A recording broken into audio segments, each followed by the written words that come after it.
वसमत तालुक्यातील हिवरा येथे आज विविध विकास कामांचा भव्य सोहळा मोठ्या उत्साहात पार पडला। आमदार राजू भैया नवघरे यांच्या हस्ते ग्रामपंचायत कार्यालयाची नवीन इमारत, रस्ते, पांदन रस्ते, सिमेंट रस्ते, शाळेची वर्गखोली तसेच स्मशानभूमी अशा अनेक कामांचे भूमिपूजन व लोकार्पण करण्यात आले।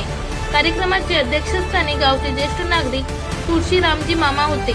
यावेळी सचिनरावजी भोसले, दत्तरावजी काळे, गजाननराव ढोरे, विनायकराव माखणे, विठ्ठलराव कोरडे, शंकरराव मुळे, गजानन मोरे, केशव मामा काळे, पंचकराव काळे, संजय चिंतारे, बालाजी मस्के, बालाजीराव मिरकुटे व इतर मान्यवर मोठ्या संख्येने उपस्थित होते।